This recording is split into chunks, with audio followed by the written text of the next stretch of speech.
Let us offer our pranams to Bhagavan Sri Ramana Maharshi and all the masters of wisdom.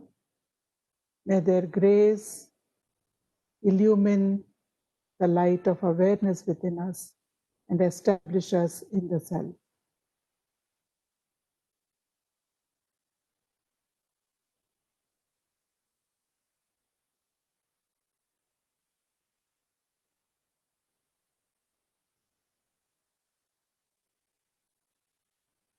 So last time we had done Shlokas 27 and 26 and 27. So let's just recollect very briefly what we had discussed last time. And then from there, we will do Shlokas 28 and 29 today. So 30 we will do next week. So I'll lead. Let's chant with mic on mute. Atma samsthitihi swatma darshanam. Atma samsthitihi swatma darshanam. Atma nirdvayat atmanishtata. Atma nirdvayat atmanishtata.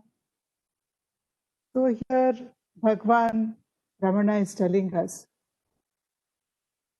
as the self is non-dual, being established in the self is self-realization. This is abidance in the self. So we understood that there is no seer and seen. Normally, right now we are all sitting looking at our devices. I'm looking at a laptop. Some of you may be looking at a mobile or an iPad or any device which will allow you to log into this program. So the device is different and the subject who is looking at the device is different. So there are three processes, there are three things here. It's called Triputi. We have the seer, the seen, and the process of seeing. But so far as the self is concerned, there is no other seer. The self is the ultimate seer. There is nobody else, there is no other entity to see the self. We understood that being the self is seeing the self. Can we say that together? To be the self is to see the self. To be the self is to see the self. So other than being the self, you cannot actually see the self because you are the self. Even right now, as we all sit here discussing this shloka from Upadesa Saram, each one of us, we are the self. And there is only one self. We don't have different selves for each one of us. There is one self and we are that self. You are that self, I am that self. That is what Bhagavan is telling us here. So when we looked at this shloka, very briefly I'll go through the slides. We looked at more parallel shlokas from Atma Bodha, where Shankaracharya is also telling us that the same tattva, compared to all forms of sadhana, the knowledge of the self is the one direct means to emancipation. He also said, action can't destroy ignorance. It is not opposed to ignorance.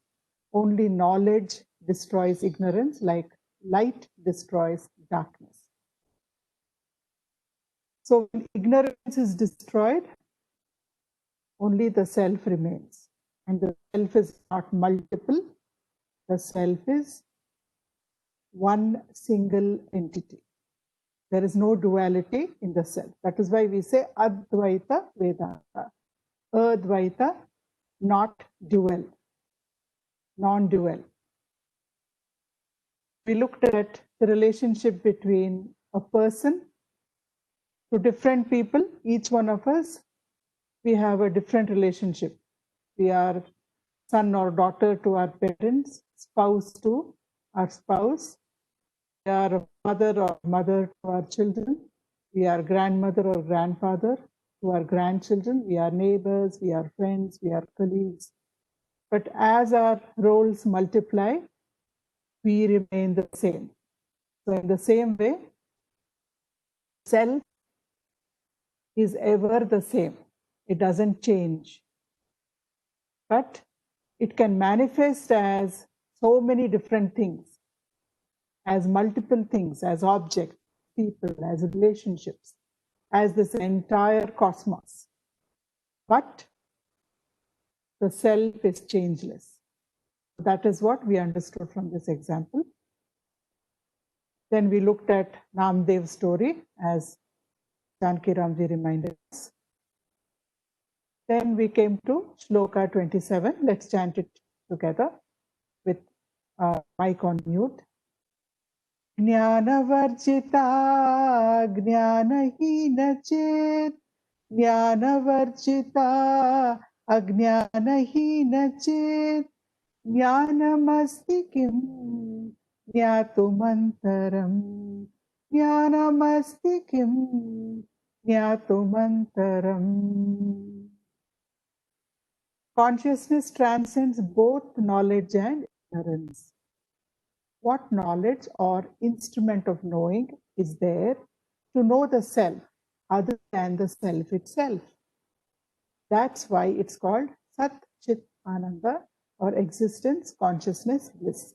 So once again, Bhagavan is underlining for us. Within the realm of the mind, there is knowledge, there is ignorance. I think I know something, I think I don't know something. But once I transcend the mind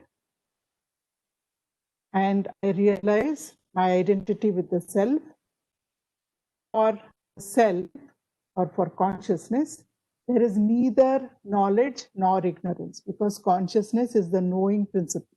Consciousness is awareness. So there is no other entity with which consciousness can be viewed, or the self can be viewed. So look at Ishavasya Upanishad, a shloka that says, the effulgence of infinite consciousness shines bright and pervades everywhere. Be that. Realize the self by the self, in the self. That is what Ishavasya Upanishad is telling us. It says, don't try to see that, just be that. Echoing the words of Bhagavan. So we also looked at, body is not muted. Can you mute, please? We looked at how the sun is self-effulgent. I cannot use a torch or a candle to look at the sun. It's meaningless. It's stupid. It's idiotic.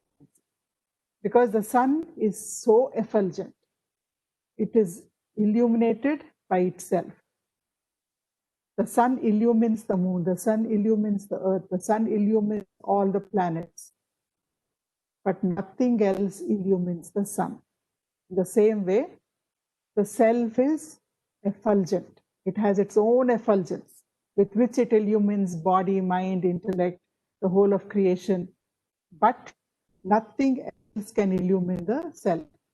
The mind is like a planet. It's getting reflected illumination from the self. So using the mind is so limited. The mind is divided by conflict, by duality. So this mind, the small limited mind, can never understand the self.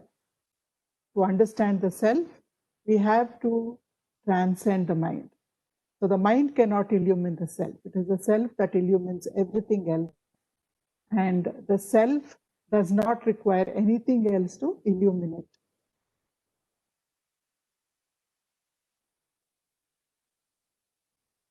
You can't see the self. You can't know the self. I'll add another sentence today. You can't experience the self. Many of us say, but I want to experience the self. Bhagavan says, Vedanta says, you can't experience the self because the self is not an object. The self is not something other than you. The self is the subject. Therefore, you can't see the self, you can't know the self, you can't experience the self. You can only be the self. So this is what Bhagavan told us last time very strongly. We looked at the Puranic story of Ganesha and Subramanya and their competition. And we understood the symbolism behind Pradakshina, circumambulation around the deity in a temple, and the act of Namaskara, when we just stand and then we keep turning around 3 times around our own axis and then we prostrate because we are going around the self. When we turn around, wherever we stand, we just do 3 revolutions, and then when we prostrate, we are remembering, at least we are supposed to remember, I am the self. I am doing Atma Namaskara. So we understood that last time. We also looked at the story of Devaraja Mudaliar and how he understood that the feeling of I am is the self, that is Bhagavan, and that is Arunachala. So we come to today's Shloka, Shloka 28. Let's chant. Kim Swarupametyatmadarshane, Kim Swarupamet Atmadarshane, Avyaya Bhava Apurnachit Sukham, Avyaya Bhava Apurnachit Sukham. So in the English version of the Shloka, I have done Pada Beda. That means I have broken up the sandhis so that it is easy for us to understand. Kim Swarupam Atma. What is the nature of the self? Swarupa, nature. Kim, what? Kim Swarupam Atma. What is the nature of the self? Iti Darshane.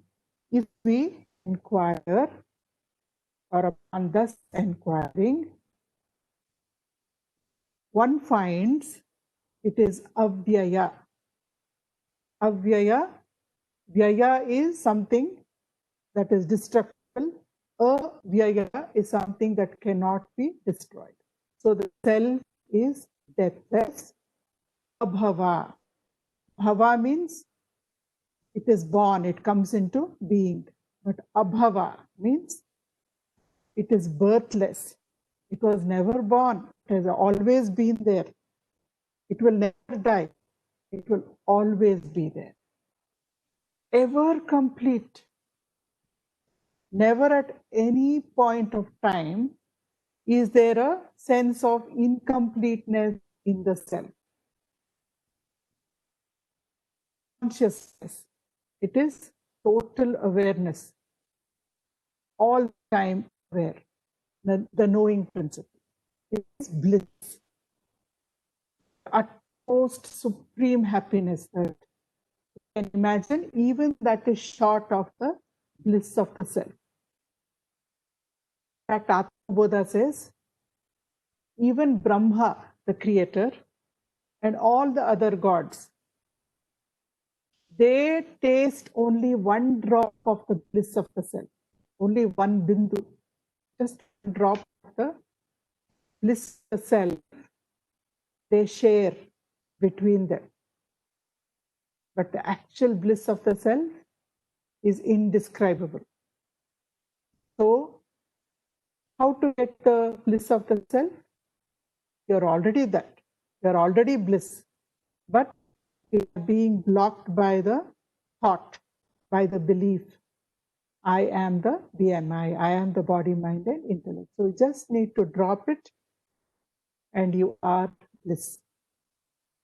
you realize the bliss. Ever complete. Our problem is, most of the time, we feel never complete. That's why we get one desire after another desire, like bubbles coming up. I feel incomplete. I think if I buy a new car, that will give me a sense of completion. Does it? Yes. I buy a new car. I drive it. I'm driving it back from the showroom, or it is delivered to me at my house. And I'm doing a puja, or I'm looking at it with full pride of possession. This is my new car. It's so beautiful. It's my favorite color. Can we mute, please?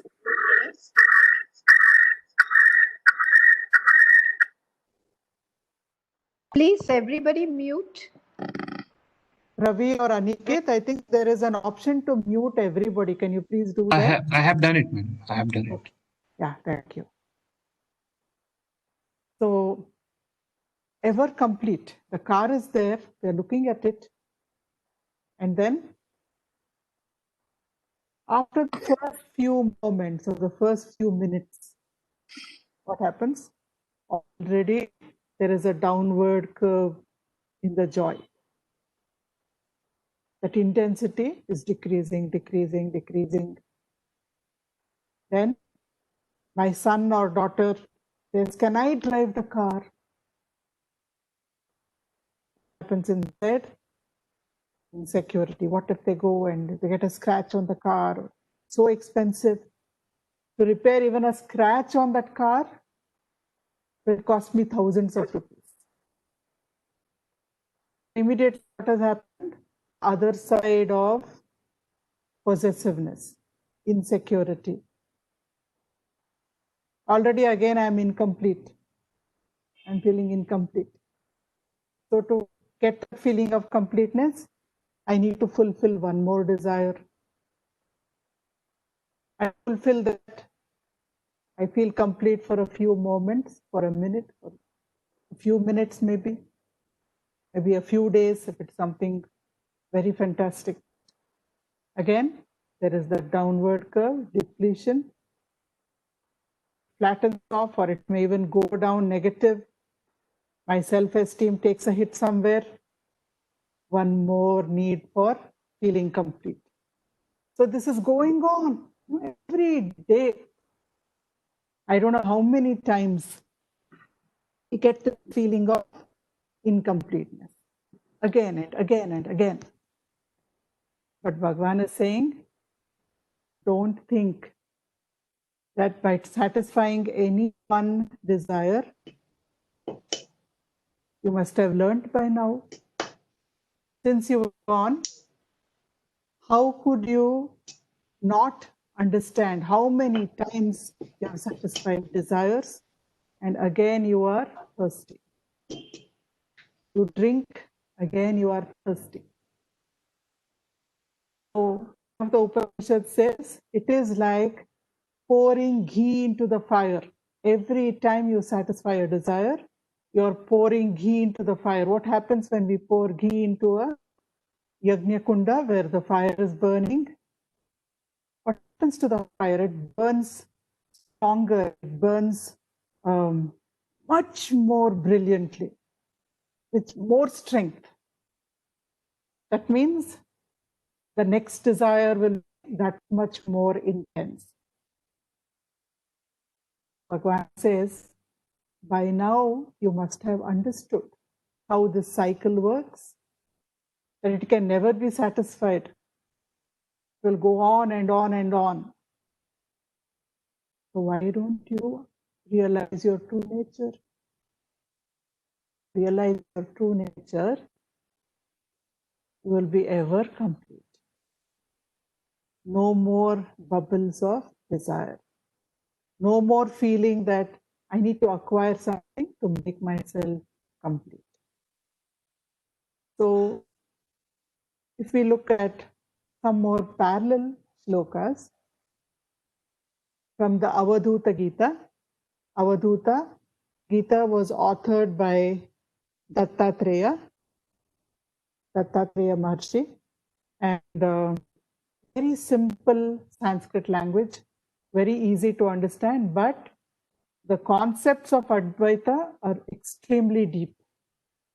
So it is considered one of the greatest texts of Advaita Vedanta. So in chapter 1, looking at Shlokas 13 and 14 today. न जातो न मृतो असि न ते देहः कदाचन सर्वं ब्रह्मेति विख्यातं ब्रवीति बहुधा श्रुतिः. जातो न मृतो असि. You were never born, nor did you ever die. Na te deha, and you are not the body. Kadachana, ever. Kadachana means ever. You were never born, nor did you ever die, because you are not the body. The body is born and the body dies. But the self, it is always there. It has always been there. It will always continue to be there. Many ancient scriptures, Sarvam Brahmeti, all this is Brahman, Braviti, say, Vikyatam Bhudha Shruti. Ancient scriptures repeatedly affirm all this is Brahman. Then the 14th shloka continues. Sabhamabhyantaro asitvam Shiva sarvatra sarvada itastatha katham bhrantaha pradhavasi pishachavat. Internally and externally, antaro asi, both internally and externally. Sa Brahma Tvam. You are that one reality. You are the self. Shivaha Sarvatra Sada. Shivaha, you are bliss, you are auspiciousness. Sarvatra, wherever you are. Sarvada, all the time. Then, Katham Pradhavasi. Why are you running? Itah tataha, here and there. Bhrantaha Pishachavat, in delusion like a ghost. You are already that one reality. What do we think?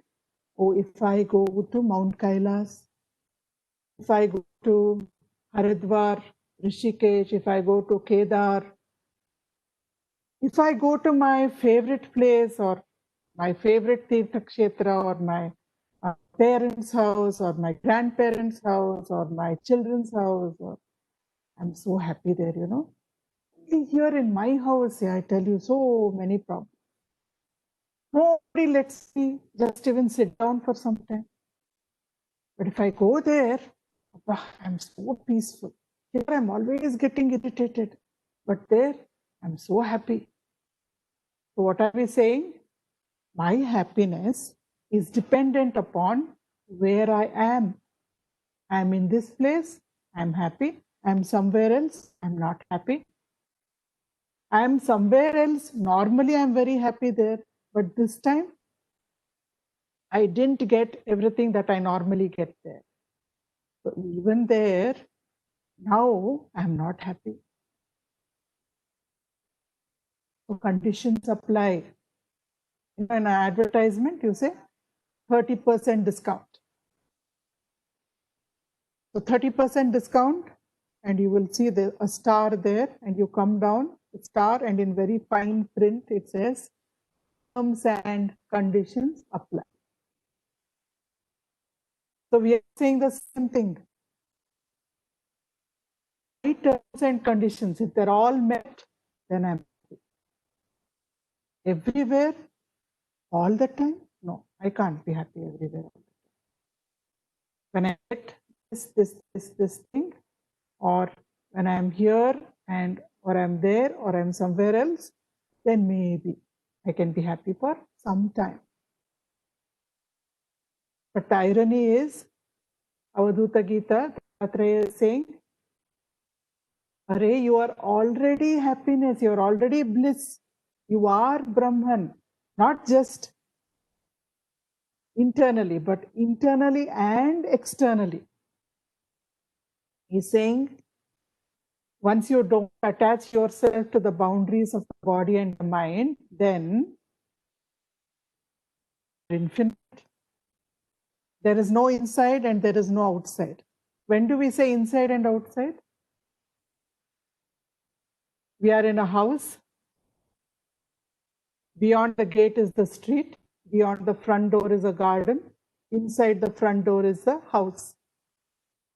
So if we get attached to this body, then we say, whatever I feel inside this body, that is me. Whatever is outside this body, that is not me. This is inside and that is outside. Dattatreya is saying, when you are the self, you have no boundaries. And when you have no boundaries, you have no inside and no outside. You are bliss. Where? Everywhere. When? All the time. Then, just being deluded by that one thought, only one thought standing between us and self-knowledge. One thought like a hurdle between your finite, I am the BMI identity, and I am the self. You're allowing that one thought to delude you, and you're running here and there like what? Like a ghost. A ghost, normally, we think of a ghost as somebody who is dead. So they have to leave this body, which they were inhabiting till now. That ghost is too attached to the body, so it can't move on. It has to go on its journey, it has to continue its journey. If it is not self-realized, only then it is a ghost. So there is birth, it has to go occupy some other body, or it has to go into some subtler realm. But what is that ghost doing? Because it is attached to the body, which it can no longer occupy, it is hovering around, running around here, there, hither and thither. How can I get back into this body? Why? Just that single thought, I am the body. That is happening to a ghost, but you are not a ghost, says Avaduta Gita. You are the self. Even right now, you are the self. Why are you getting deluded like a ghost? Let that false identity go. That Atma Vichara, Shloka 24 says, Prakashah arkasya toyasya shaityam agnehe yathashnato yathoshnato svabhava satchittananda nitya nirmalatatmanah. So it is saying, you are thinking, how can I be the self? If you're asking that question, then Atma Bodha says, just like Prakasha Arkasya, Prakasha, luminosity is the nature of the sun, Toyasya Shaityam, coolness is an attribute of water, it is the nature of water. Agnehe Ushnata, heat is the nature of fire, to burn is the nature of fire. Yatha, in the same way, Atmanah Svabhavaha, the nature of the self, is Sat Chit Ananda, existence, consciousness, bliss, Nitya Nirmalata, Nitya, eternal. It is eternal, nirmalata. It is pure.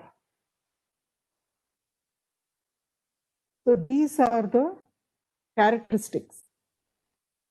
So svabhava, by nature, by its very nature, the self is eternal, blissful. It is bliss, it is consciousness, it is of existence, and it is purity. I've discussed many of this earlier also. One more, two actually metaphors, because metaphors help us to understand. Sometimes we may feel, even though I am the self at this moment, I am not able to get a grip on that. I need more clarity.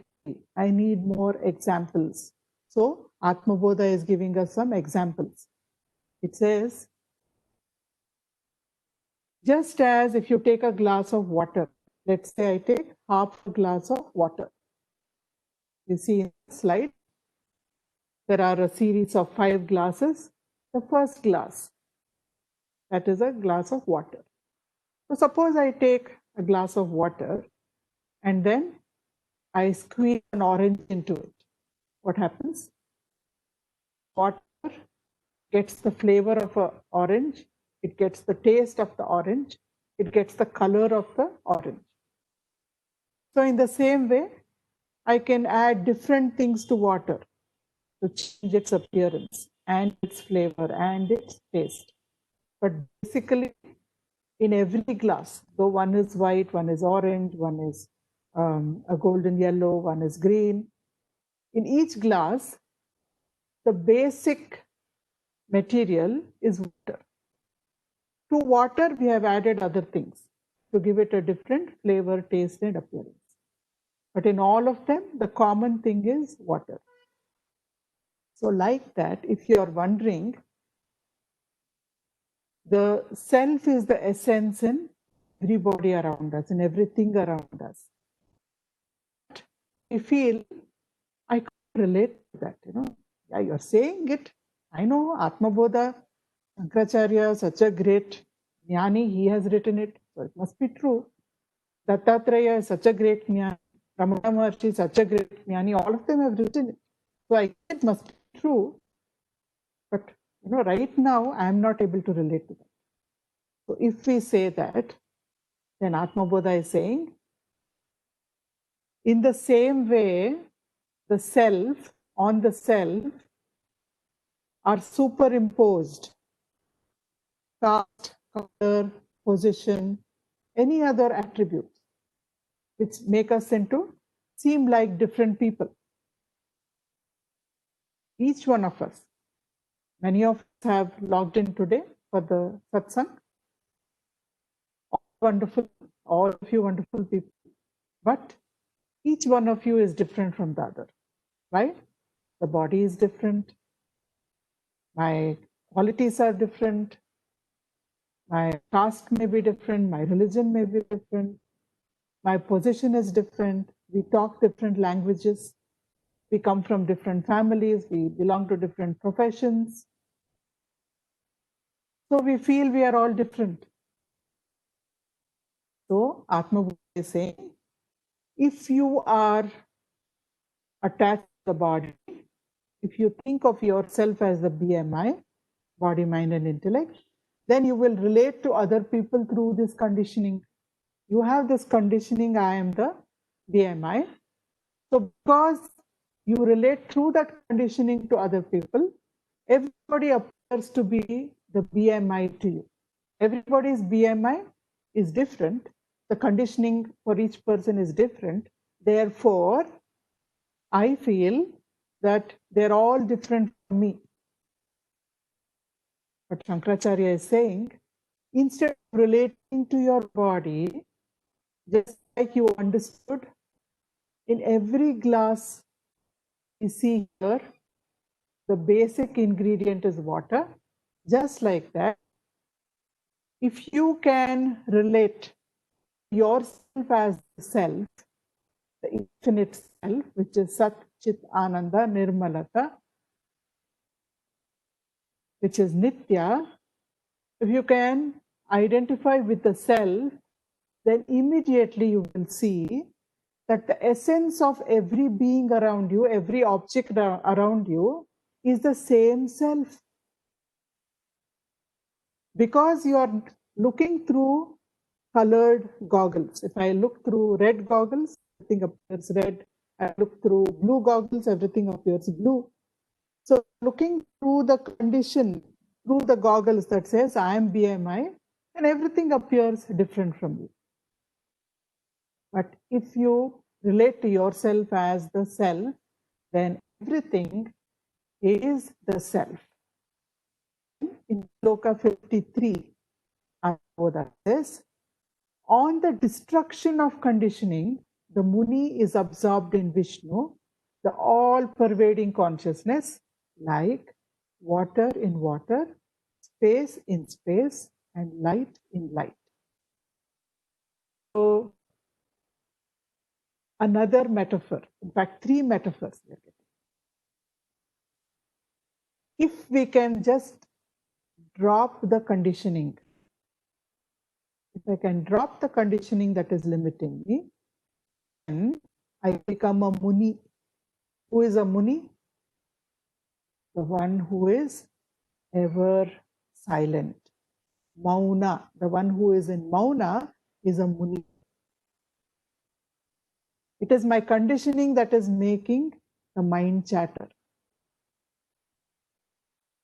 The strong feeling, I am the body, mind, and intellect. So anything affects my body, chatter inside. Yesterday it was not so cold. Today it's very cold. Oh, it started raining. What will happen to the clothes? Clothes are not drying at all. Chatter, chatter. Something happens to the mind. I really wanted the newspaper today. But you know, yesterday was a festival, so today there's no newspaper. I don't enjoy my coffee if I don't have the newspaper. But earlier I could go to the library. You know, there was this library near my house. I would go and read not just one newspaper. I would read so many newspapers. I could read 8, 10 newspapers. I could just flip through them, look at the news. Same article from so many different angles. But now, you know, COVID, I can't go to any library. I don't even know whether it's open or not.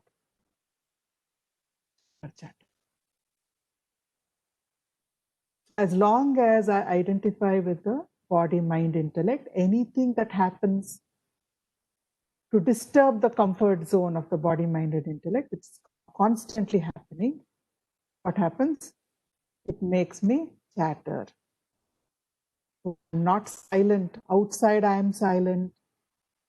I'm just sitting there, not doing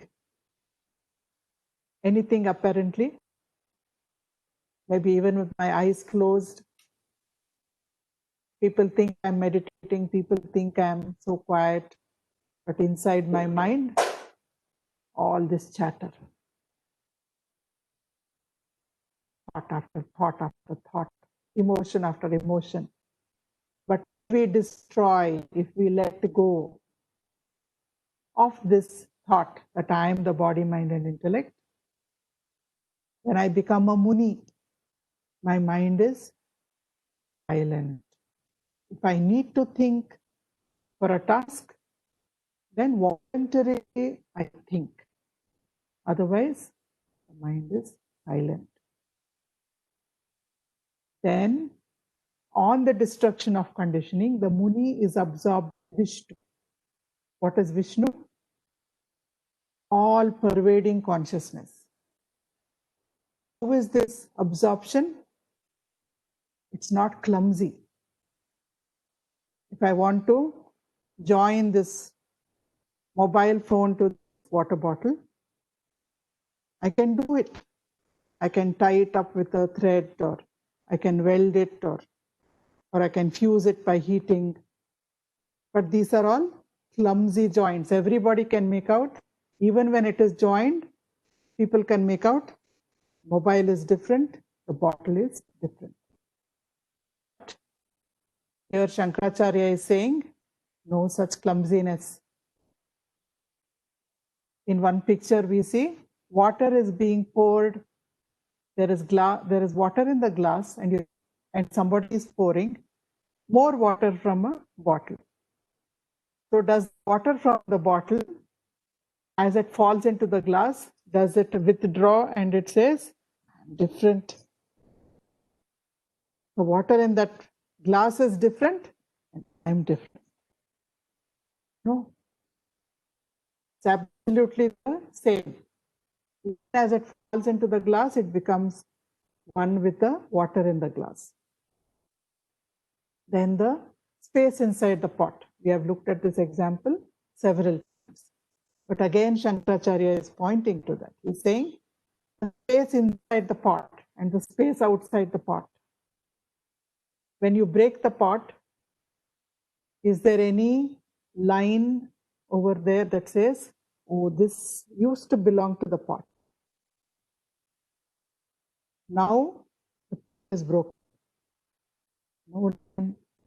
No demarcation, because space is one. Whether it is inside the pot or outside the pot, space joins space. Then in the last picture, we have candles. All of them we can see they're casting light. Beautiful golden orange light emanating from every flame.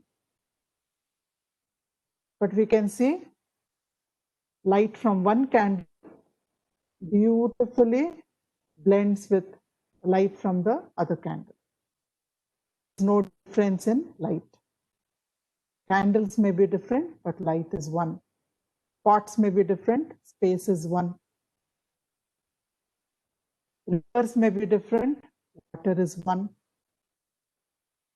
So, Shankaracharya is saying, don't think that the individual and the cosmic, don't think that they are two different things which have to be joined with effort. They never were different. Therefore, it is as seamless. The joining is as seamless as water in water, space in space, and light in light.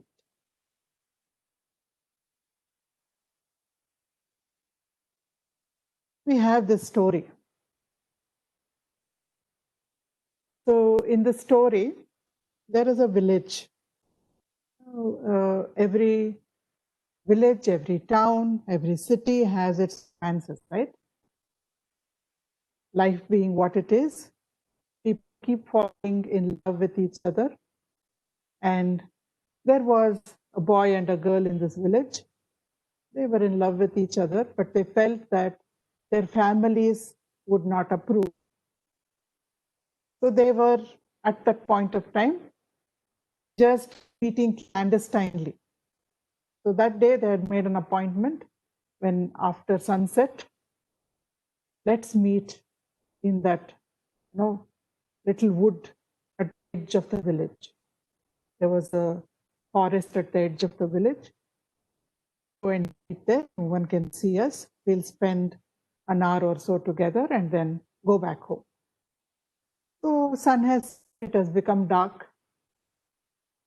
This boy goes into the forest. He's so happy. He's looking forward to meeting his girlfriend. He goes, there's a particular tree under which they meet every time. So he goes to the tree. It's quite dark inside. He sees her sitting there, leaning against the tree. So he goes, sits down next to her, and then he starts talking to her. He tells her, this happened today, that happened today. My father said this, my mother said this, I had these things to do. You're looking so beautiful, he told her.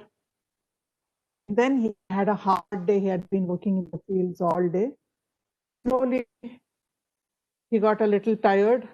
Then, even in a bus or a train, when we are sleeping sometimes, whoever is sitting next to us, when we fall asleep, we automatically rest our head against their shoulder. So just dozed off, he's rested his head against her shoulder. After a few minutes, he wakes up and he sees all along the person he thought was his girlfriend is actually a bear.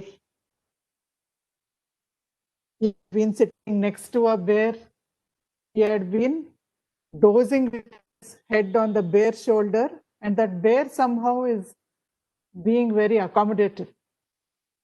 The minute he realized it's a bear, what do you think he did? He got up and ran away, ran back home. So, Vedanta says, you think you have tasted happiness many times, right? You think life keeps bringing you happiness.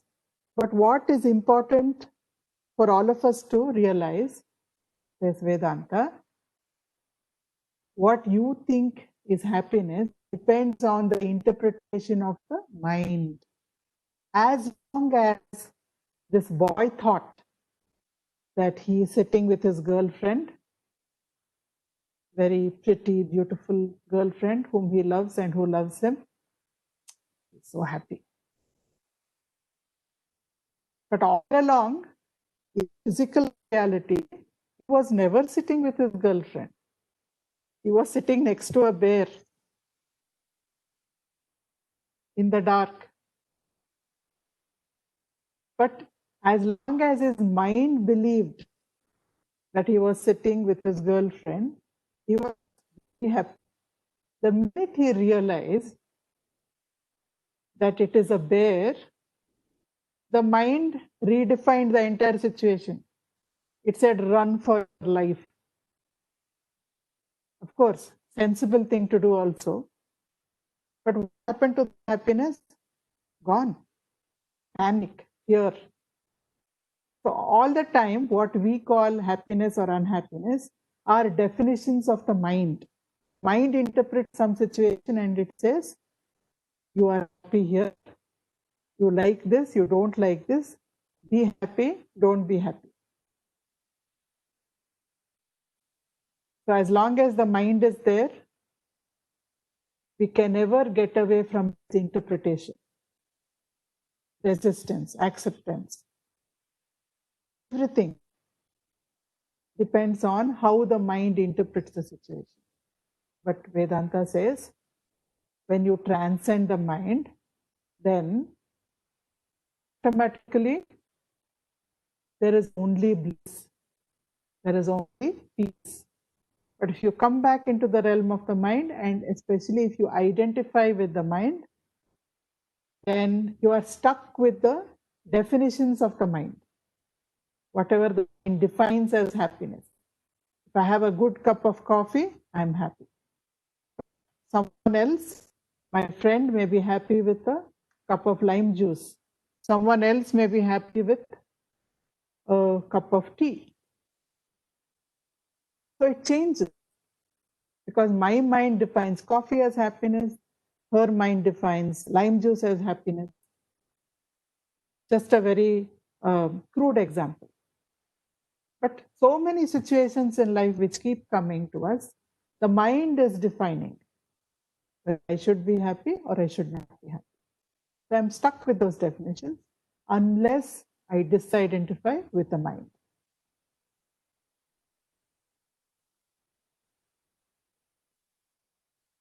Also, one more definition of bliss,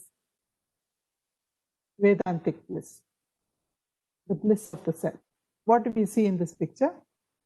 There's a park bench and three people are sitting there. Maybe they came for a walk, maybe they're friends. So they're just sitting there and chatting. Happy. Have you seen also in the park? If you've gone for a walk or you're part of a group that goes for a walk in the park, there are jokes and there are discussion of politics and somewhere, sometime, when there is a difference in opinion, people become heated. Arguments can start, fights can start. When there are three people or more, arguments can start, fights can start. So you're happy, and then suddenly you get angry or you get irritated, or you feel that people don't understand you, or somebody else is stupid and you're very clever, or I said something stupid and everybody laughed at me, whatever. So you cannot be happy all the time. Conflict, the minute conflict enters, happiness exits. So then in the two people, maybe a married couple, if you look, even though we are looking at them from the back, they look middle-aged. Maybe they've been married for 20, 30 years, sitting there, quite at peace with each other, but close friends, don't spouses fight. They love each other. At the same time, there can be conflict. Even the smallest thing, there can be conflict. I want this window open. I feel hot. Other spouse feels I want it closed because I feel cold. The small things can lead to conflicts. They can lead to fights. They can lead to misunderstandings. They can lead to just tiny little pinpricks of irritation, of intolerance. So even though these two, they've been married for a long time, they know each other well, they understand each other well, still, can they be happy all the time? Can that relationship give them happiness all the time? Right? There will be conflict. Okay then. So this one has one person, just one person sitting on that bench, looking at a bird which is also sitting there. She's alone. Nobody there to get into conflict with her. So do you think she'll be very happy? Out of all these three, who do you think will be the happiest? 3 people, 2 people, 1 person? So said, no conflict. So one person, how can she fight with herself, right? She's just sitting there, quite happy in the park. But is she happy all the time? Each one of us, are we happy all the time? Am I happy all the time? No. Conflicts arise in my mind, in my intellect. Dilemmas arise. I need to make a decision. The project, how much should I quote? If I quote too much, I may lose the project. If I quote too less, it's difficult for me to manage. So what exactly would be the right figure for me? Conflict, dilemma. This or that. Then in the mind, dilemma. I'm remembering something that happened 10 years ago. Something somebody said to me 10 years ago. I'm remembering that. And then another part of my mind will come and say, don't you know, you should not simply go down memory lane. Stay in the present, I say. Didn't you listen in yesterday's talk also? What's the use of attending satsang? You tell. Yesterday's speaker didn't person tell you, live in the present. Let go of the past. Simply go on agonizing about the past, about some past mistakes, about something somebody said 10 years ago, 20 years ago. Let go of the past. Right? The mind, the part of the mind that had remembered. Now that will say, no, but that person should not have done this. How can you say that you shouldn't have, the person shouldn't have said that? What right did that person have to say such a thing? So what is happening? Conflict. Shatter. Peace is shattered. Happiness is gone. So just because there is only one person, that doesn't mean there is no schism. There are schisms in the mind which will start warring with each other. Kurukshetra is a battle in the mind between the vasanas and the one who wants to get rid of the vasanas. So bliss can be there only when there is Advaita. That is why in Shloka, in the last sessions, in the Shlokas that we took up, Bhagavan said, the self is Advaya. It is not two. So when there is not two, only then there can be peace, lasting peace. Only then there can be lasting happiness. Otherwise, always warring factions. War going on inside the mind. Outside, we appear peaceful. Outside, we appear cheerful. But inside, there's war going on. Tiny little war, big battles, but it's going on. So, Bhagavan says, all this misery of conflict, this misery of unhappiness, this misery of anger, of jealousy, of memories rising up, of saying I don't want these memories, all that entire baggage, without sorting through it, right away at one shot. Sorting through it will take lifetimes, and by then more baggage will come. You'll never be done with it. So throw it away at one shot. How? Very simple. Just let go of the thought, I am the BMI. Let go of the identity with the body, mind, and intellect by understanding your nature. And so we come to Shloka 29. Let's start it together. Bandhamuktyatetam param sukham. Bandhamuktyatetam param sukham. Vindati haji vastudaivikah. Vindati haji vastudaivikah. Bandha mukti atitam param sukham. Second line we'll take first.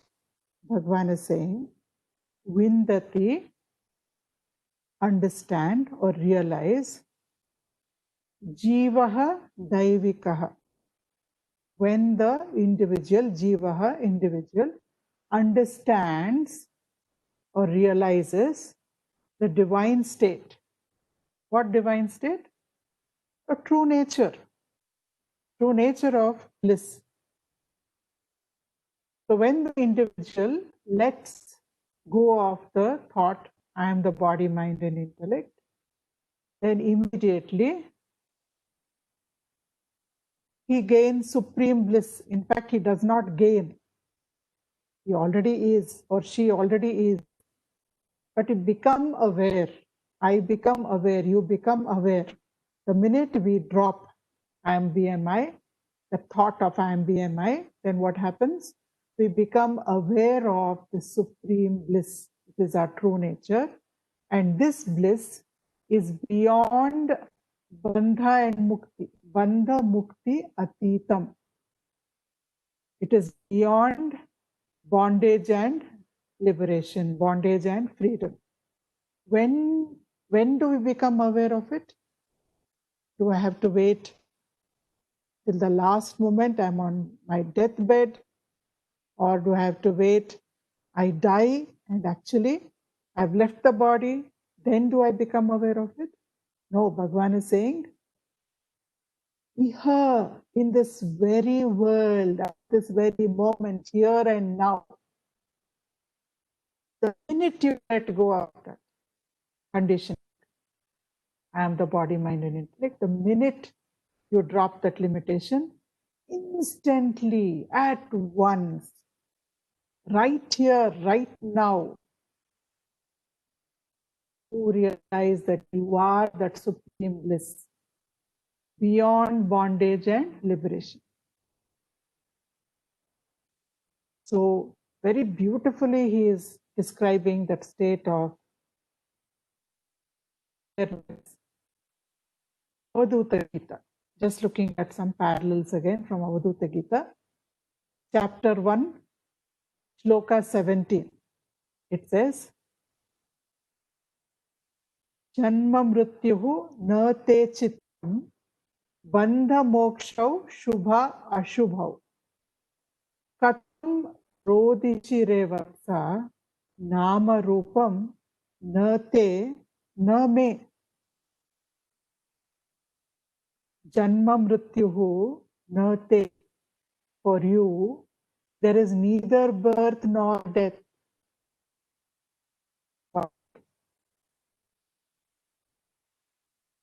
Because you are not the mind. You are neither bondage nor liberation, bandha moksha. You are neither good nor evil, shubha ashubha. Na te chittam, you are not the mind, because all these dualities exist only in the mind. You are the self. You are the self that illumines the mind, that illumines the intellect. Then for you, where is birth and where is death? Where is bondage and where is liberation? Where is good or evil? Then why do you cry, my son? Katham rodishire vatsa. Why do you cry, my son? Rupam na te na me, neither you nor I have name and form. We seem to have.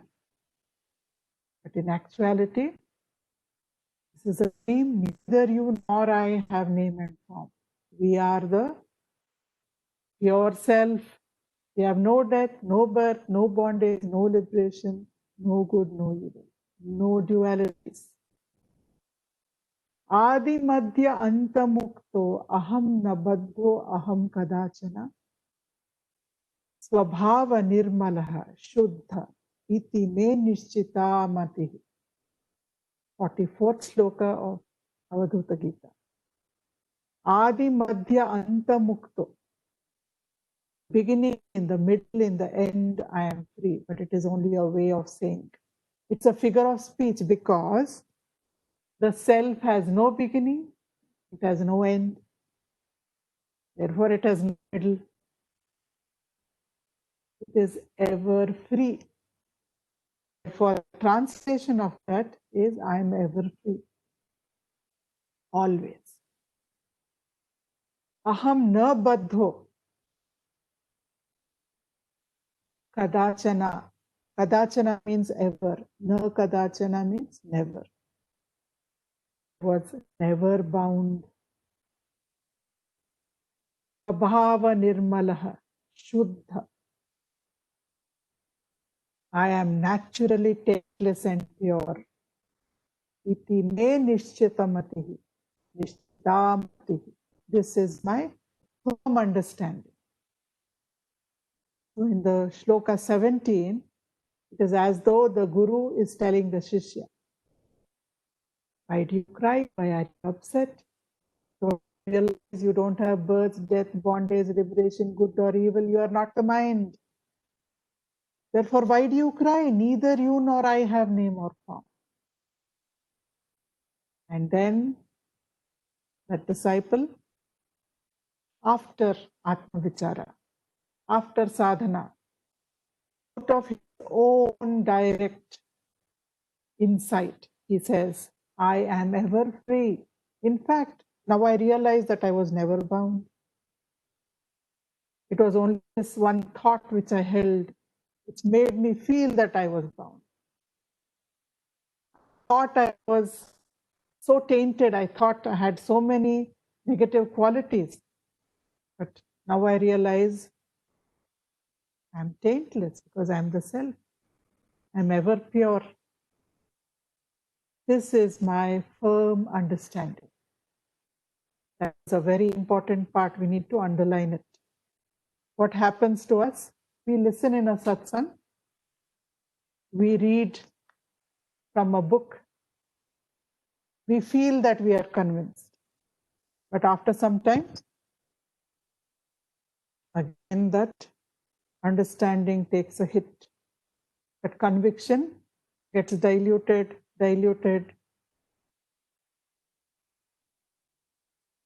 Again, we need to listen to a satsang. Nothing wrong. Shravana, Manana, Nididhyasa. Punah, again and again. Till when? Till my understanding is so firm that nothing can shake me. All that needs to be done, Bhagavan says, is convince the intellect. Intellect is identifying wrongly with the BMI. It is the intellect which needs to let go of the wrong identification. So, our understanding should be very firm. One Puranic story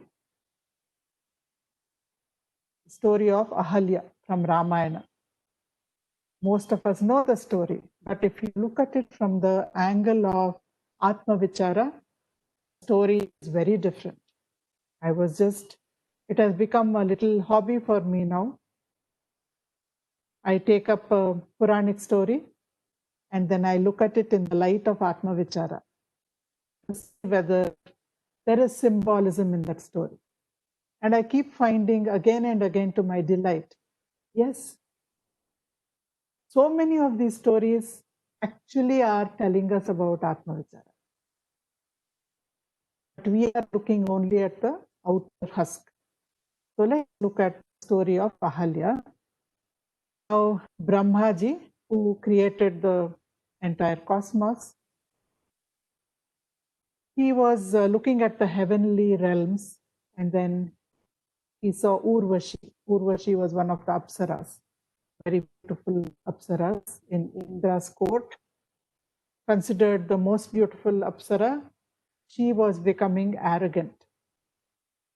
So Brahma said, I should create someone more beautiful than Urvashi, so that Urvashi starts feeling not so proud. She becomes a little more humble. So it is said, from water he created Ahalya. Ahalya means there is nothing there that is ugly. She was so beautiful. Small girl Ahalya. So he created her, and then he thought how to protect her from Indra. Indra, Devendra, the king of heaven, he used to feel that anything that is beautiful is his right, it is his possession automatically. Brahma didn't want Ahalya to become Indra's possession.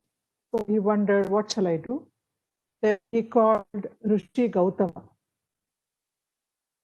Gautama Rishi, who was a jnani, always immersed in the self, he called Gautama and he said, I will give this small girl to your care. Take her to your ashram, keep her with you. When she's a young woman, bring her back and bring her back to me. So Gautama took her away and Ahalya grew up in his ashram. And when she became a young woman, he took her back to Brahma. And Brahma said, you have taken very good care of her. You are very kind to her. Because of that, I give her to you as your wife.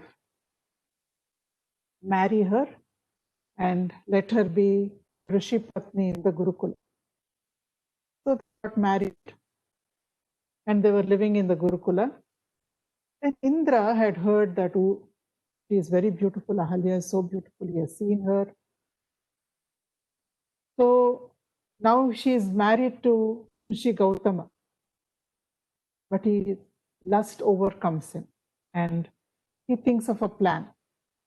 He changes his form into the form of Rishi Gautama.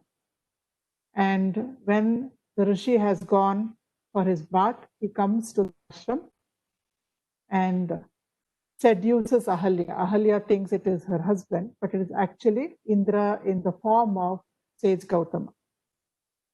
So during the act of seduction, the Rishi comes back and he catches them together. And he is very angry and says, Ahalya will become like a stone. She doesn't become a stone. There is this misconception. And in later Puranas, in some places, it is written that she becomes a stone. But in Valmiki Ramayana, Rishi Gautama curses her and says, become like a stone. And he curses Indra and says, may your body be covered with female genitalia. And both of them say, we are sorry, please don't give such harsh curses. So then Rishi says, if Indra does upasana of Surya Deva, all those genitalia will get converted into eyes. So he will become a 1,000-eyed god.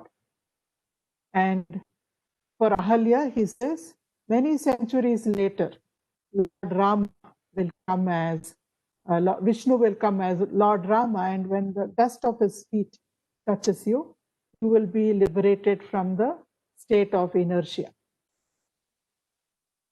So Ramayana goes on to say that Ahalya did rigorous tapas. She sat as still as a stone and she did rigorous tapas for centuries. And then Sri Rama came there and she was liberated from her state of inertia. So this is the Puranic story.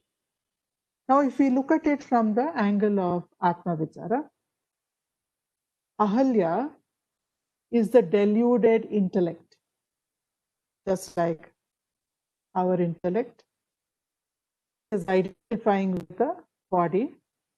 Ahalya's intellect initially she knew that her true nature is the self, though she was not established there. Gautama symbolizes the self, Ahalya symbolizes the intellect. As long as Ahalya, her mind and intellect were focused on the self, she was happy. But at some point of time, what happened? She started focusing on the body, mind, intellect. That is Indra. Indra means he is Devendra. He is the lord of our senses, the Indriyas. So he came in the guise of the self. That means Ahalya confused the body and the senses to be her true identity, just as most of us do. We think we are the body, mind, and intellect. Ahalya also, at some point of time, shifted her focus and she started feeling, I am the body, mind, and intellect. So that is Indra coming in the form of her consort. But what happens, the curse actually, is that the minute we identify with body, mind, and intellect, Ramana told us earlier, he said, Vigraha Indriya, Vigrahendriya, Pranadhitamaha, Nahamekasa, Tajjadam Hyasa. So these upadhis, all these instruments, they are jada. They are enlivened only by the self. Otherwise, they are jada. So if you think you are the instruments, you become jada. You become inert, you stagnate. Everything that happens to the instruments, you think is happening to you. So you keep on revolving in that cycle of jada. What is jada? The same thing continues until something comes and interrupts Newton's law. So birth, death, rebirth, rebirth, rebirth keeps on continuing till I keep identifying with the instruments. So she goes into a stone-like state. That means a state of jadatva, where she does tapasya, chitta shuddhi, refining the mind, refining the intellect, until you come to a state where you are fit for Atma Vichara. Who am I? What is my true identity? At that time, Rama comes, the Guru comes into your life, and he gives you Upadesha, Jnanopadesha. He gives you the knowledge of your true nature. And using that jnana, if we do self-enquiry, then there is liberation, there is mukti. Indra, getting female genitalia all over his body, it is like the body, mind, and intellect become focused on Prakriti, the feminine, the Shakti aspect, the Prakriti aspect of the cosmos. So you identify more and more strongly and depend on life to bring happiness to you. So materialistic happiness. The mind and senses get fixated on materialistic happiness. I get happiness from possessions, I get happiness from relationships, I get happiness from promotions, I get happiness from good job. Then Gautama Rishi said, you do Surya Upasana. What is Surya? Surya is the most brilliant entity in the solar system. So he symbolizes the self. When we do Gayatri Mantra, actually, when we are doing Upasana of Surya Deva, we are doing Upasana of the Atma, self. He is the external symbol of the self. So if the mind and the senses and the intellect, if Indra turns his attention to the self, instead of allowing the mind and intellect and senses to get fixated on external stimuli for happiness, if I turn it towards the self, towards my true nature, then what happens? All those genitalia will become eyes. The thousand-eyed one becomes the thousand-eyed one. That means it becomes pure awareness. So when the mind and intellect are turned towards the self, then like water merging in water, space merging in space, light merging in light, we are the self. We are awareness. And we are liberated.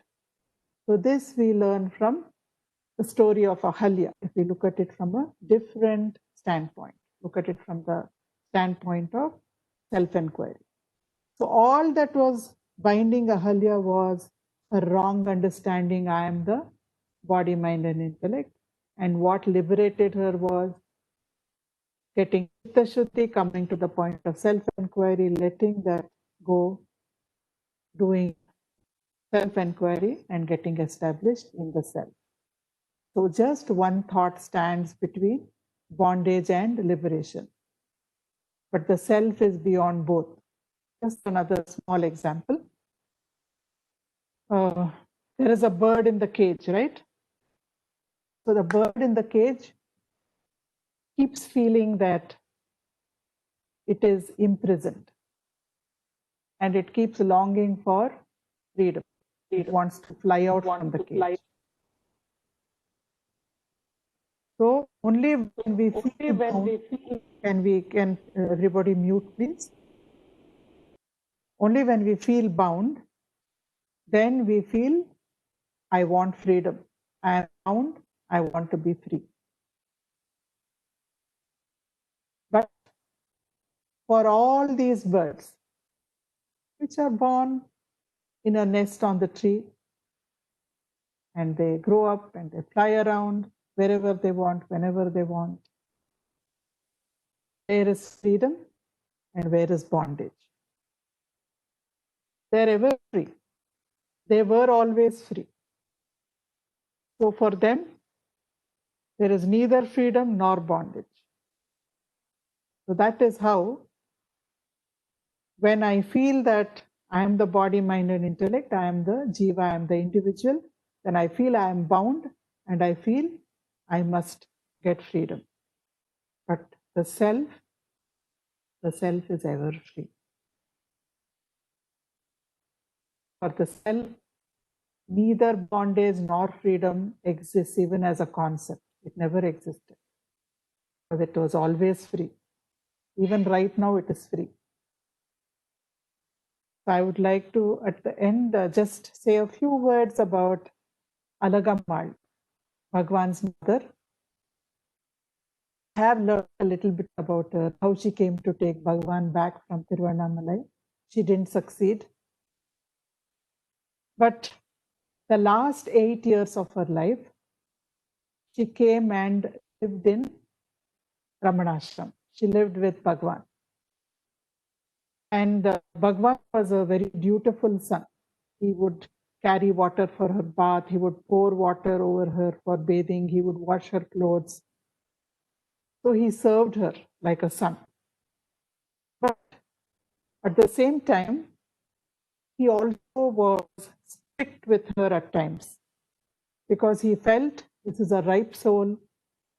It needs to be taken to liberation. She was a very orthodox woman. In Kannada, we say madi mailge. She would feel she can't touch everybody. She gets polluted. She has to eat first before serving anyone else. Otherwise, food gets polluted. She can't eat onion and garlic. Those are polluting things. So she was very attached to her possessions. She was attached to her these customs of orthodoxy. She was very proud. When she came to live in the ashram, she said, I am Bhagwan's mother. Therefore, Ramana should pay special attention to me. I am superior to all the other people in this ashram. She was a very nice lady. She cooked for everyone. She was very affectionate towards people. But she had all this strong conditioning.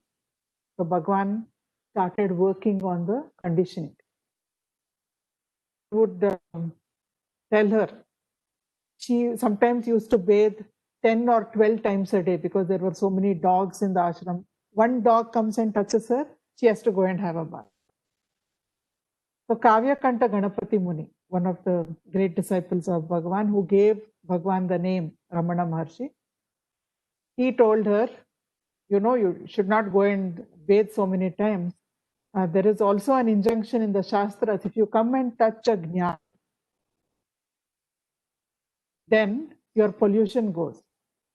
So many times a day, whenever a dog touched her, when something happened and she felt she has become impure, she would go and she would run to Bhagwan and to touch him. Then Bhagwan would laugh and say, aha, a dog must have gone and smelt her. Somebody must have gone and touched her. He would sometimes sarcastically also tell her, look at this onion that is going to stand at the gate of heaven one day and it will not let you in because you just touched it. So little by little, bit by bit, he got her to drop those things. There was a disciple in the ashram who was very poor, so he was wearing very torn clothes. So Alagammal said, "Arey, why are you wearing such torn clothes?" So very jokingly he said, "You are wearing a 9-yard sari, give me some cloth from your sari."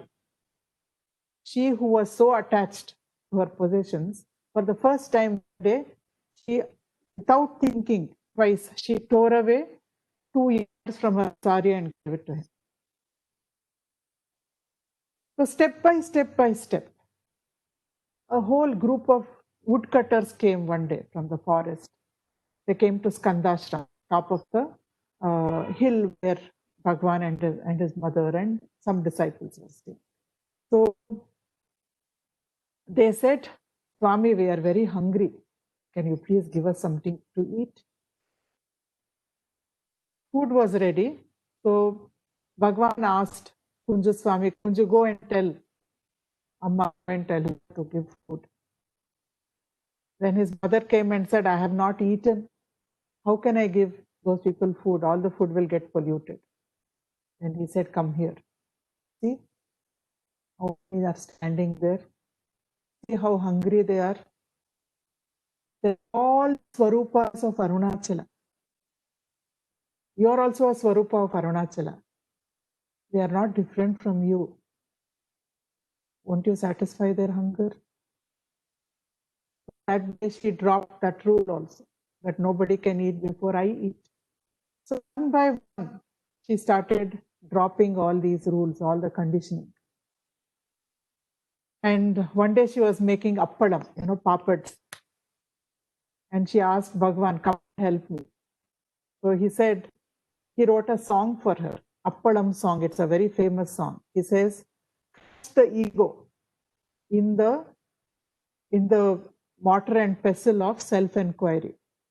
Season it with satsang, with good company. Fry it in the ghee of Brahman, and then the self will eat it. So song goes like that. Each ingredient that you put for papad is compared to something on the path of self-enquiry. This song, it is said, made a deep impact on his mother. More and more she started surrendering to her son. But still that pride, I am Bhagwan's mother, that pride was there. So one day she was sitting in front of him and she's looking at him.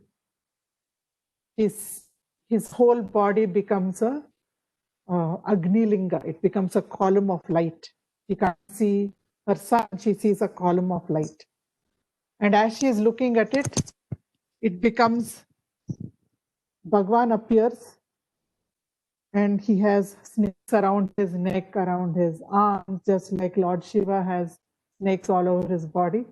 There are snakes all over Bhagwan's body. And Alagammal says, stop, enough. I can't see you like this. But even that pride, that I am special, that also drops. Because she understands to Bhagavan, there is no other. So she's in a state of complete surrender over a period of 8 years. She comes to a state of complete surrender. And then she falls sick. And on the last day, Bhagavan sits beside her for almost 8 hours. His right hand on her head and left hand on her heart, or the other way around, I'm not very sure about. Both hands like that. He sits with her for 8 hours. People are chanting Vedas, people are doing japa all around them. Everybody knows Alagammal is gasping for breath. But Ramana is unperturbed, calm, peaceful, just sitting there without getting up for 8 hours. At the end of 8 hours, she takes her last breath. Immediately, Bhagavan says, she is reabsorbed into Arunachala. She has not died. She has been reabsorbed. Disciples ask him, Bhagavan, what were you doing? Why were you keeping one hand on her head and one hand on the right side of her chest like that for so many hours? And Bhagavan said, at the time of death, innate tendencies, subtle memories of the past, which will sow seeds for the future, they come up. The minute I kept my hands on her body, all those came up. In the deep unconscious mind, they start passing by like a video film. Then even one thought, in this lifetime, I could not succeed in reaching the peak of my profession. my next life I would like to do that. Automatically sowing the seed. So he said, I was sitting there, I made in that period of 8 hours, she passed through all the experiences that otherwise she would have had to go through in future lifetimes. But it was possible only because she had dropped most of her conditioning, because she had surrendered so much to the Sadguru. So, in the end, it became possible that, casting aside identification with all 5 sheets of consciousness, she merged in her true nature. So, Bhagavan says there are 2 paths into all of us. One is the path of self-enquiry. We have a very active intellect, rational, logical thinking, and the path of self-enquiry. The second path is path of surrender, path of prapatti or sharanagati, complete surrender. That also will establish you in the self. So whichever is the right path, you can choose either and then get established in the self. So if there are any questions, I can take questions.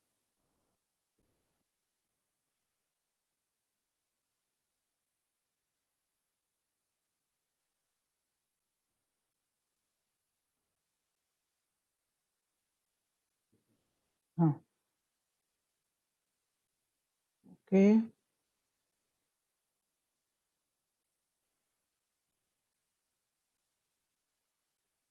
Mind does not like simple answers, so keeps on seeking.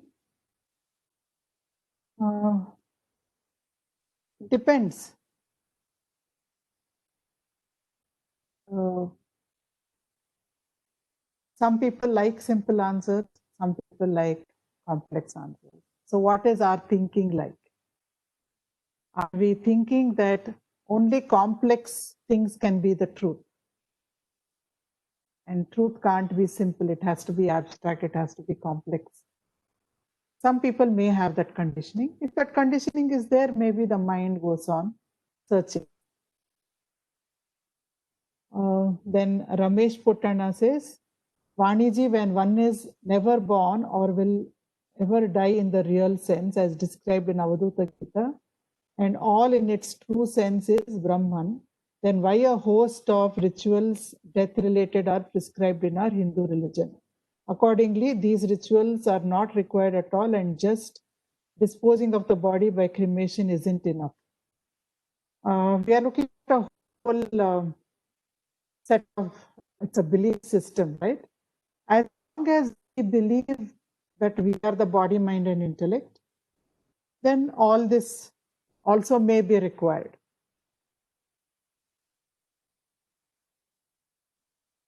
The person who dies, the body, if he or she is not mature, it is said that these rituals will help direct that soul towards its next steps on the journey. The soul, like Alagammal, the minute his mother died, actually, Bhagavan said, done. Her journey is over. Any rituals that are done are more for preserving the body, because it became the body of a jnani. So Alagammal, actually, her body was brought down and samadhi was created. If you have gone to Ramanashram, you would have visited the Matrabhuteshwara temple, which is next to the samadhi of Bhagavan. So that Matrabhuteshwara temple is actually samadhi of his mother, over which a linga is established and puja takes place every day. So it is a matter of belief, I would say. People who believe that the samskaras are necessary, it gives them comfort. I am doing something for the person who has passed away.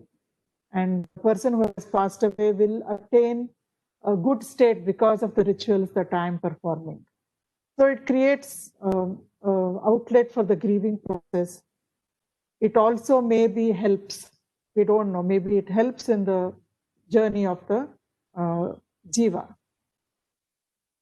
But if you are established in the self and you don't want to do any of it, then you are not attached to the body, then body related rituals may not be relevant or may not have any meaning for you. It depends on your belief system and what you think about it. Being the self is the ultimate understanding of self by going beyond BMI. Can you share any of your experiences of enjoying this blissful state? Are there any hidden motivations in our day-to-day life today to enable us to keep in that being self state? As I already said, you cannot experience the self. Last discussion and today's discussion, we have said the self is the ultimate seer.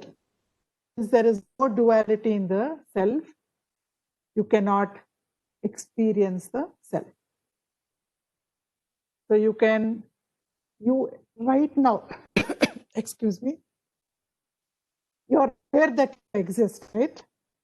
Right now.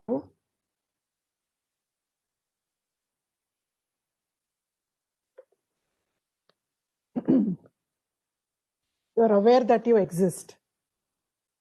So as we have discussed many times in our earlier sessions also, I exist is Sat. I am aware that I exist is Chit. So Sat and Chit, the self is Sat Ananda. Even right now, where we are, Sat and Chit is very much within our direct knowledge. Wherever we are sitting, we know that we exist, right? So that is the self. Every moment, you know you are the self. It's only that you are not giving importance to that. Sat Chit, I know that I exist. But instead, I allow my mind to wander in search of complex truths, as Jankiramji said just now. Simple truth. Every single moment, it is your experience. I will not say experience, it is your direct knowledge for which you need no proof, right? Somebody should show me my Aadhaar card, only then I believe I exist. Somebody should show me my passport. No sensory proof. I don't have to see, I don't have to touch, I don't have to hear, I don't have to smell, I don't have to taste. I don't have to think. I don't have to analyze. I don't have to look at any documents. Right now, I know I exist. Satchit. Simple, immediate. Aparoksha anubhuti, Shankaracharya says. So immediate, every moment, it is my direct knowledge. It is me. I exist, I know I exist. What can be more immediate than that? So anytime during the day, take your attention there. I am. 2 minutes, 3 minutes, 10 minutes, half an hour, whatever you can spare. I am. Do it also at the end of questions. So that is anytime, every day you can do that. Thank you, Aniji. Thank you very much. Don't get into the trap of experience. Spiritual experience is just a byproduct. Comes and goes. It is not, it is enjoyable when it comes, it goes away. Don't give importance to it. When it comes to joy, don't hold on to it. Don't crave for it. Don't, it is important. Satchit is the most important. Ananda you will get only when you let go of the limited. You let go of the thought, I am the BMI, then you become infinite. You are infinite. You become aware that you are infinite. That is Ananda. Till then, Ananda or supreme bliss, it is there, but we are not aware of it. You let go of the limitation, then Ananda is there. But Satchit, every moment we are aware. Then from Pavini, it's the dropping of the PMI and becoming aware that you are the self, similar to what J. Krishnamurti is trying to communicate when he refers to being completely aware of the what is in our daily lives. I would hesitate to make comparison between different schools of philosophy, but being aware of what is Sat and Chit according to self-enquiry. And being aware of your true nature is being aware of what is. So, if you are aware of the self, then you are the self and you are established in the self.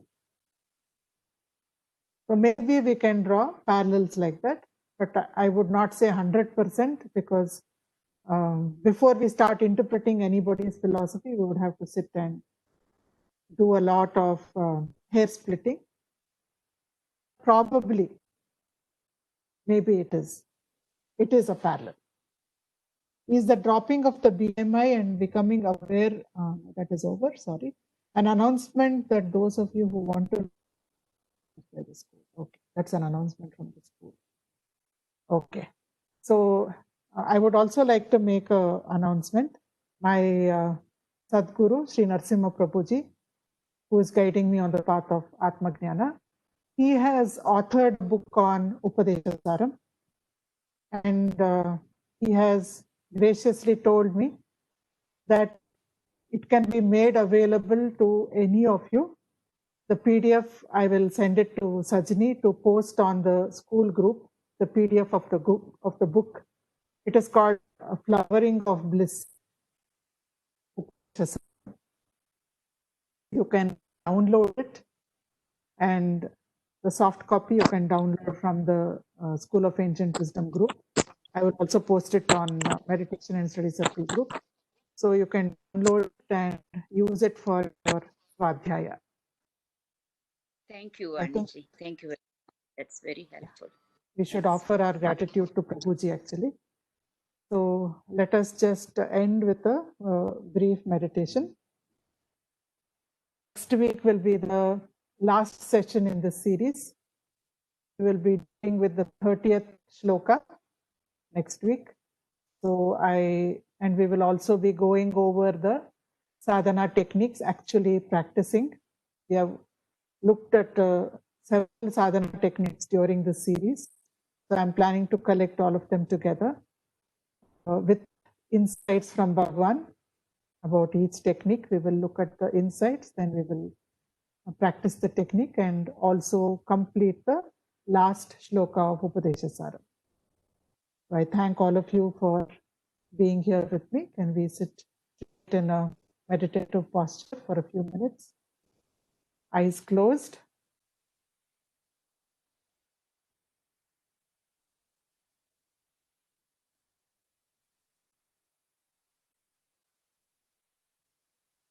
As we have been discussing our true nature for the past 1.5 hours, it is all fresh within us. With your eyes closed, go to the immediate knowledge, I am, I exist.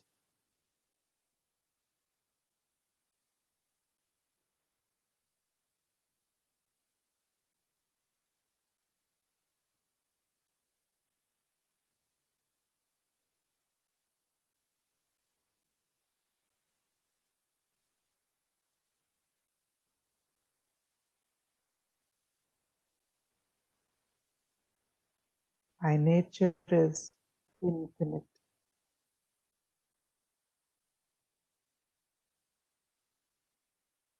I am aware of this infinitude in deep sleep every day.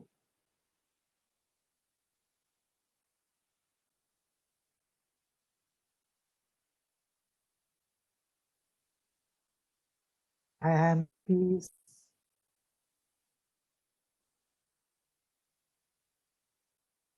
I am bliss.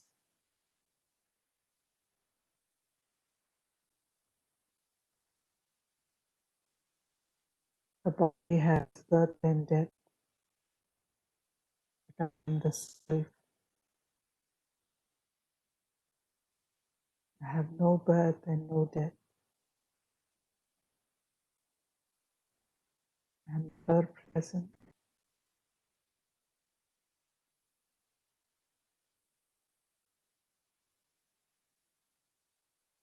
I have no bondage and no freedom. I am ever free.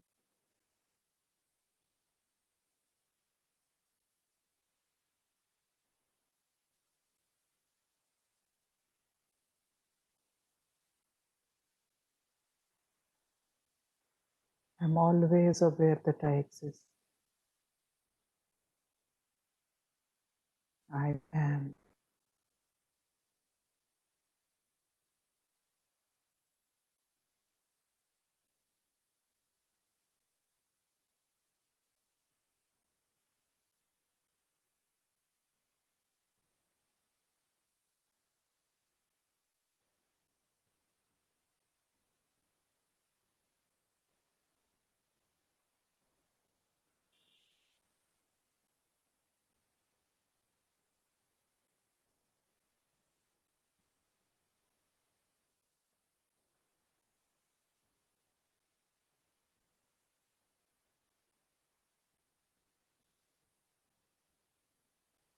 Let us offer our gratitude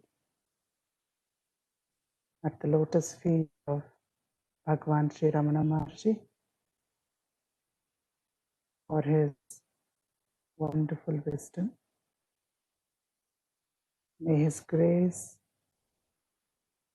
continue to keep this awareness burning all the time, establish us in our true state.